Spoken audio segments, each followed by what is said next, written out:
Job fair में कल जोधपुर में भी आप इस तरह के युवाओं को रोजगार सरकार देने के लिए प्रतिबद्ध है। देखिए, जिस प्रकार की नीति हमारी है गवर्नमेंट की, हम लोग क्योंकि सरकारी नौकरी कितनी दे दो एक सीमा होती है। आज करीब 1,33,000 नौकरी दी जा चुकी है। 1,25,000 के प्रोसेस चल रहा है, इंटरव्यू चल रहे हैं, परंतु उसके बावजूद 1 लाख और हम देने का घोषणा कर चुके हैं। परंतु उसके बावजूद भी संख्या इतनी बड़ी है बेरोजगारों की भी, हर व्यक्ति को नौकरी की आवश्यकता होती है परिवार के अंदर, और प्राइवेट सेक्टर का अपना महत्व होता है। तो एक तरफ तो सरकारी नौकरी और दूसरी तरफ प्राइवेट सेक्टर को हम प्रमोट कैसे करें। इन्वेस्ट राजस्थान में करने के लिए लोग पहल करें, आने की इच्छा रखें, ये माहौल तो हमने बना दिया। जब मेगा एक प्रकार से इवेंट हुआ था इन्वेस्ट राजस्थान के, 11 लाख करोड़ का मतलब कल्पना कर लीजिए, एमओयू साइन हो गए हैं। 10 लाख का टारगेट रखा नौकरी मिलने का, अगर वो पूरा सब हो रहा था तो पूरा कभी होता नहीं है। पर हमने जो कस्टमाइज पैकेज देते हैं, अभी जो नई पॉलिसी आई रिप्स की 22 की, उसके माध्यम से MSME का हमने एक्ट बना दिया कि 5 साल तक आपको सरकार के पास आना ही नहीं है, खुद ही आप सब कुछ फॉर्मेलिटी कर लीजिए और काम शुरू कर दीजिए। वो भी अड़चन होती है कई बार, तो तमाम माहौल ऐसा बन चुका है। उसके कारण ये कंपनियाँ आ रही हैं इतनी संख्या में। कल जोधपुर में गया, वही काफ़ी कंपनी आई हुई थी, नौकरी दे रही है, 18 लाख पैकेज दे रही है बच्चों को।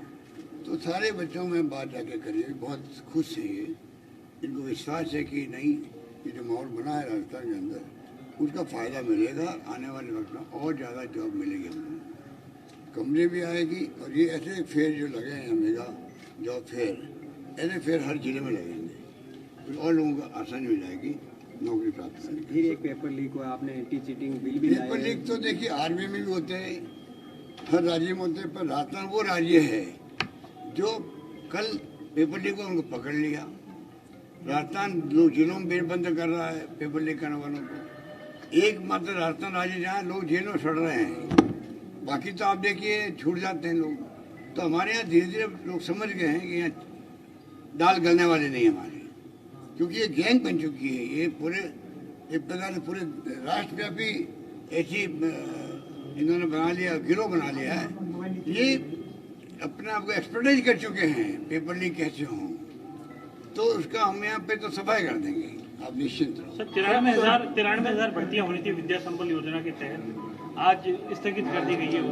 जो शिक्षकों की 93,000 भर्ती होनी थी विद्या संबल योजना के तहत स्कूलों में, उसको स्थगित कर दिया। आरक्षण उसमें नहीं रखा गया था। बसपा ने, कई संगठनों ने विरोध भी जताया कि साहब आरक्षण का प्रावधान होना चाहिए। देखिए, आरक्षण तो कानूनी प्रावधान हो गया आजकल, और अभी सुप्रीम कोर्ट में मोहर लगा दी है। तो आरक्षण की अगर मान लो कोई कैलकुलेशन में गड़बड़ हुई है तो ठीक हो जाएगी, कोई दिक्कत नहीं है। पर नौकरी बड़े रूप में राजस्थान गवर्नमेंट दे रही है। ये हमारा नीतिगत फैसला है कि बच्चों को नौकरी मिले, तो उसमें हम कमी नहीं आने दे रहे हैं, और प्राइवेट सेक्टर को प्रमोट कर रहे हैं, ऐसी पॉलिसी ला रहे हैं। तो राजस्थान के हर नौजवान को लगे भाई जब चाहूँगा मुझे नौकरी मिल जाएगी।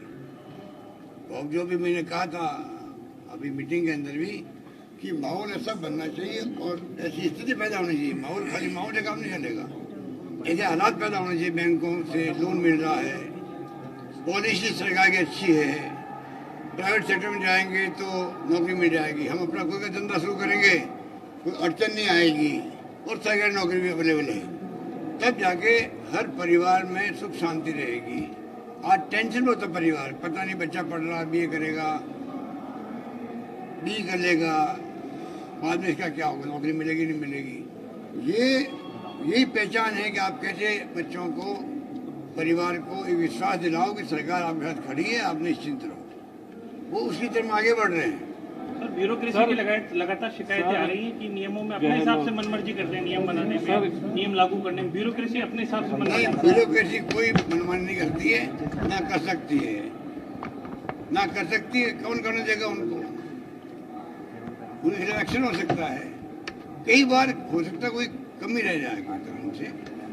तो मैं उनको भी कह सकता हूँ 1,10,000 लोगों को हमने अभी जो कॉन्टेक्चुअल नया जो बनाया हमने नियम बनाया है, ये कोई कम बात है क्या? 1,10,000 जो कॉन्ट्रैक्ट पे काम कर रहे थे वो सब अब रेगुलर होंगे। वो समझ रहे, अभी भी वो नहीं समझ पा रहे। कई लोग तो हमारा एक्सपीरियंस खत्म हो गया, कोई खत्म नहीं हुआ है, उनकी कई शिकायतें भी है। तो मैं उनको भी कहना चाहूँगा, आप निश्चिंत रहो, किसी भी तनख्वाह जो है कम नहीं होगी। जिसकी तनख्वाह कम है वो बराबर लाएंगे। सोच समझ के नियम बना करके हमने इसको पास किया है। तो कॉन्ट्रैक्ट वालों को तलवार लटक रही थी, भाई बार बार हटा देते हैं, बार बार रिक्वेस्ट करो सरकार से लगाने के लिए, अब वो समाप्त हो गया। अब वो 1,10,000 लोग जैसे जगह निकलेगी तो वही अब नौकरी मार जाएंगे। सर गहलोत मॉडल पर कांग्रेस चुनाव लड़ रही है, आपको लगता है ये मॉडल अब मोदी सरकार को भी अपनाना पड़ेगा कभी न कभी? हिमाचल में ओपीएस कोई गलत मॉडल नहीं है, ये कांग्रेस का मॉडल है। कांग्रेस हर राज्य के अंदर, चाहे हिमाचल हो चाहे वो गुजरात हो। सर राहुल गांधी जी ने खुद ने ट्वीट किए हैं हमारी स्कीमों पर। आप सोच सकते हो कि कांग्रेस हाईकमान खुद ट्वीट कर रही है। उनको मालूम है कि राजस्थान सरकार ने जो पहल करी है, छत्तीसगढ़ भी अपना रहा है, बल्कि पंजाब की जो सरकार आप पार्टी की वो अपना रही है। और तो जो हमने राजीव गांधी जब में ओलंपिक किए थे उसके लिए अनाउंस कर दिया, मैंने सुना है पंजाब ने भी, छत्तीसगढ़ ने भी। तो राजस्थान सरकार ने इतने पहल की जो हिंदुस्तान में कहीं नहीं। जैसे आपका हेल्थ का इंश्योरेंस का काम है चिरंजीवी योजना के नाम से, देश में नहीं दुनिया में कहीं नहीं हो। शहरी रोजगार योजना, आज शहरों में लोगों को रोजगार मिलना बहुत बड़ी बात है। घर की महिलाएं बाहर निकलती नहीं थी, अब उनको काम मिल गया। 8 रुपये भोजन में प्रति थाली 17 रुपये हम देते हैं, सरकार देती है, अनुदान देती है। तब एनजीओ 8 रुपये खाना खिला सकता, बैठा करके आराम से। ओपीएस लागू किया है, ओपीएस में इलेक्शन लड़ा गया हिमाचल पूरा का।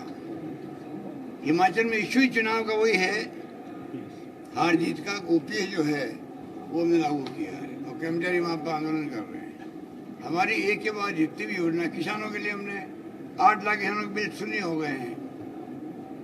42 लाख आम जनता के उपभोक्ताओं के बिल शून्य आने लग गए हैं, जीरो आने लग गए हैं। तो जो हमने स्कीमें बनाई है वो सोच समझ के बनाई है और अगला बजट हम युवाओं को, छात्रों को, बच्चों के लिए समर्पित करेंगे। सर 2018 के जन घोषणा पत्र में आंगनबाड़ी कार्यकर्ताओं को रेगुलर करने की बात थी। आज वो धरने पर बैठे हैं गांधीनगर।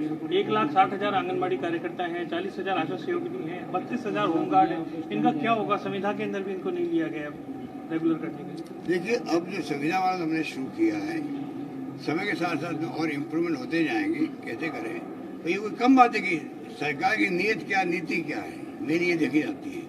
नीति व नीयत आप सामने हमारे हैं कि 1,10,000 जो लोग सालों से बैठे हुए थे, 5-10 साल से संविदा पर, उन सबको पक्का करने का हमने तय कर लिया। क्योंकि आप पक्का ऐसे कर नहीं सकते, कल कोई कोर्ट चला जाएगा। उसके लिए नियम बनाए हम लोगों ने, बाकायदा कॉन्ट्रेक्चुअल सर्विस के नियम बन गए। तो इतने बड़े बड़े फैसले हो रहे हैं, तो नौजवानों को विश्वास होना चाहिए सरकार पर। शिराव दे सकते हैं। तो हमारे कुछ बच्चे लगे वहाँ गुजरात के अंदर 35 दिन तक। मैंने उनको समझा, मेरे को मिले थे वो भी समझ रहे हैं धीरे धीरे। हमारी नीति है नौजवानों को बेरोजगारी की स्थिति नहीं बनी रहे और हम उस पर कामयाब होंगे। टाइम लगेगा। बूंदी जिले में